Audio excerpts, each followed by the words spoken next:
পৃথিবীতে একটা দেশ আছে যাকে ইতিহাস যতবার মুছে দিতে চেয়েছে ততবারই সে নিজের ধুলো থেকে উঠে দাঁড়িয়েছে। একটা দেশ যার চারপাশে শত্রু, অবরোধ, নিষেধাজ্ঞা, কিন্তু ভেতরে এক অদ্ভুত দৃঢ়তা। ওই দেশটার নামই হচ্ছে মূলত ইরান। আজ আমরা বিশ্লেষণ করব কেন গত 500 বছরেও ইরানকে কেউ জয় করতে পারেনি, কেন আধুনিক যুগেও বিশ্বের সবচেয়ে শক্তিশালী দেশগুলো এই অঞ্চলে সামরিক অভিযান চালাতে ভয় পায়। ইরান মধ্যপ্রাচ্যের হৃদয়ে অবস্থিত। উত্তর দিকে কাস্পিয়ান সাগর, দক্ষিণে পারস্য উপসাগর ও হরমুজ প্রণালী, পূর্বে আফগানিস্তান ও পাকিস্তান, পশ্চিমে ইরাক ও তুরস্ক। এই অবস্থান পৃথিবীর সবচেয়ে অস্থির অঞ্চলগুলোর একটি। তবুও ইরান এখনো টিকে আছে, বরং নিজেকে আরো শক্তিশালী করে তুলছে দিন দিন। ইরানের পুরো ভূমি যেন এক প্রাকৃতিক দুর্গ। দক্ষিণ ও পশ্চিমে জাগ্রস পর্বতমালা, উত্তরে আল বোরস পর্বত শ্রেণী, আর মাঝখানে বিশাল লুত মরুভূমি ও করভির মরুভূমি। এই 3 স্তরের প্রাকৃতিক বাধা মিলে তৈরি করেছে এক দুর্ভেদ্য প্রতিরক্ষা বেষ্টনী। যদি কোনো বাহিনী ইরানে ঢুকতে চায় তাহলে তাকে পার্বত্য পেরোতে হবে, মরুভূমি টপকাতে হবে এবং গরম শুষ্ক আবহাওয়ায় যুদ্ধ করতে হবে, যেখানে তাপমাত্রা 50 ডিগ্রির উপরে উঠে যায়। এটাই ইরানের প্রধান ঢাল।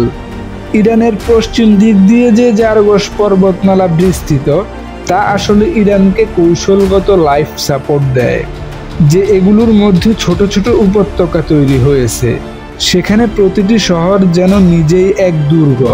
যখন বাহিরের শক্তি হামলা চালায় তখন এই পাহাড়গুলোই তাদের চলাচল ধীর করে দেয় এবং প্রতিরক্ষা বাহিনীকে দেয় উচ্চভূমির সুবিধা। ইরাক থেকে আক্রমণ চালানো সবচেয়ে কঠিন হয়েছে এই জাগ্রস পর্বত পেরোনোর কারণে। 80-এর দশকে যখন ইরাক যুদ্ধের সময় সাদ্দাম হোসেন তার ট্যাঙ্ক বাহিনী এই পর্বতের ঢালে আটকে ফেলেছিল, তখন ইরানিরা গরিলা কৌশলে তাদের একের পর এক আক্রমণ প্রতিহত করে।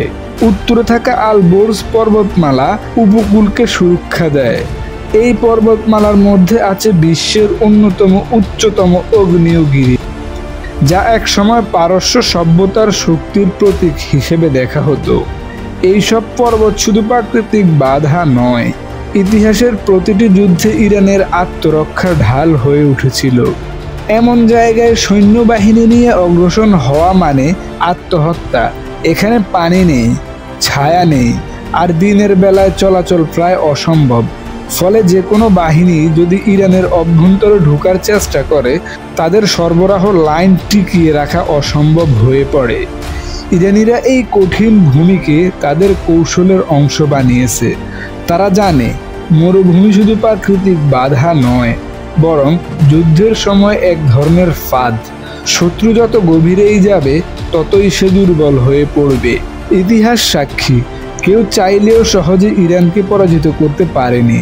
প্রাচীন পারস্য সাম্রাজ্য একসময় বিশ্বের সবচেয়ে বড় সাম্রাজ্য ছিল। তারপরেও শতাব্দীর পর শতাব্দী ধরে ইরানে বারবার আক্রমণ করেছে, কিন্তু ইরানকে পুরোপুরি দখল করতে পারেনি। আলেকজান্ডার দ্য গ্রেট ইরানে প্রবেশ করেছিল, কিন্তু তার সাম্রাজ্য স্থায়ী হয়নি। মঙ্গলরাও এক ধ্বংসযজ্ঞ চালায়, তবুও ইরান নতুন শাসন ব্যবস্থায় টিকে যায়। ব্রিটিশ ও রুশ সাম্রাজ্য 19 দশকের সময় ইরানে অনেক হামলা করার চেষ্টা করে, কিন্তু কোনো কিছুই করতে পারেনি। ইরানকে সামরিকভাবে দমন করা প্রায় অসম্ভব। ইরানের ভূগোল শুধু প্রতিরক্ষামূলক নয়, কৌশলগতভাবেও অসাধারণ। দক্ষিণে অবস্থিত হরমুজ প্রণালী বিশ্বের সবচেয়ে গুরুত্বপূর্ণ সামুদ্রিক পথগুলোর একটি। বিশ্বের মোট তেল পরিবহনের প্রায় 20% এই সরু জলপথ দিয়েই যায়। এই প্রণালী ইরানের দক্ষিণ উপকূলের ঠিক সামনে। ইরান চাইলে এক রাতেই পুরো গ্লোবাল তেল সরবরাহ বন্ধ করে দিতে পারে। তাই মার্কিন যুক্তরাষ্ট্র থেকে শুরু করে সৌদি আরব পর্যন্ত সবাই জানে, ইরানের সঙ্গে সরাসরি যুদ্ধে নামা মানে বিশ্বের অর্থনীতির উপর আত্মঘাতী আঘাত। ইরান এই প্রণালী কৌশলগত গুরুত্বকে পুরোপুরি কাজে লাগিয়েছে। তারা সেখানে স্থাপন করেছে মিসাইল, রাডার এবং ছোট নৌকা ইউনিট, যেগুলো বড় যুদ্ধ জাহাজকেও টার্গেট করতে সক্ষম। এই অবস্থান ইরানকে শুধু প্রতিরক্ষা নয়, বরং বিশ্বের রাজনীতিতে এক ধরনের নিয়ন্ত্রণ ক্ষমতা দিয়েছে।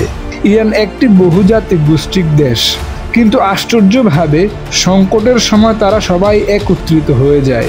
এই ঐক্য হচ্ছে ইরানের আরও একটি শক্তি। 1980-এর দশকে যখন ইরান ইরাক যুদ্ধ চলেছিল, তখন লাখো স্বেচ্ছাসেবক কিশোর নিজের জীবন উৎসর্গ করেছিল দেশের জন্য। ইরানের জাতীয় মনোবল কতটা দৃঢ় তা এটা দেখেই বোঝা যায়। যুদ্ধের সময় এই জনগোষ্ঠী কেবল প্রতিরোধই করেনি, বরং নিজেরাই হয়ে উঠেছিল লজিস্টিক সাপোর্ট, খাদ্য, আশ্রয় এবং তথ্য সরবরাহ করে সেনাদের পাশে দাঁড়িয়েছিল। এই সামাজিক ঐক্য কোনো বাহিনী সহজে ভাঙতে পারবে না। ইরানের চারপাশে রয়েছে শত্রু বা প্রতিদ্বন্দ্বী দেশ। পশ্চিমে ইরাক, দক্ষিণে সৌদি আরব, পূর্বে পাকিস্তান ও আফগানিস্তান। তবুও তারা বেঁচে আছে, কারণ ইরান তার কূটনীতি ও প্রাকৃতিক সীমান্তকে কাজে লাগাতে জানে। যে কোনো বাহিনী ইরানের এক প্রান্তে ঢুকলে তাদের সরবরাহ লাইট 1000 কিলোমিটারেরও বেশি প্রসারিত হতে হয়। সেখানে পর্বত, মরুভূমি ও তাপমাত্রার কারণে ট্যাঙ্ক, যানবাহন ও যোগাযোগ ব্যবস্থা দ্রুতই ভেঙে পড়ে। ইরান আজও অজয় হয়ে দাঁড়িয়ে আছে, শুধু অস্ত্রের কারণে নয়, বরং তার ইতিহাস ও জাতির মানসিক দৃঢ়তার কারণে। প্রাকৃতিক সীমান্তগুলো যেন এক অদৃশ্য দুর্গ, যা প্রতিটি শত্রুকে মনে করিয়ে দেয় ইরানে প্রবেশ করা সহজ, কিন্তু ইরানকে জয় করা প্রায় অসম্ভব। ইরানের প্রতিরোধের মূল শক্তি হলো তাদের মনোবল, অভিজ্ঞতা ও বাস্তবতা। এই তিনটি জিনিসের সংমিশ্রণ পৃথিবীতে খুব কম দেশের কাছেই আছে। প্রতিটি যুদ্ধ ইরানকে আরও কৌশলী করেছে, প্রতিটি নিষেধাজ্ঞা তাকে আরও আত্মনির্ভরশীল করেছে, প্রতিটি শত্রু তাকে আরও ঐক্যবদ্ধ করেছে। কেউ যদি আজ বলে ইরানকে দমন করা সহজ, তাহলে সে ইতিহাস জানে না, ভূগোল বুঝে না, সে এখনো বোকার স্বর্গেই বসবাস করতেছে।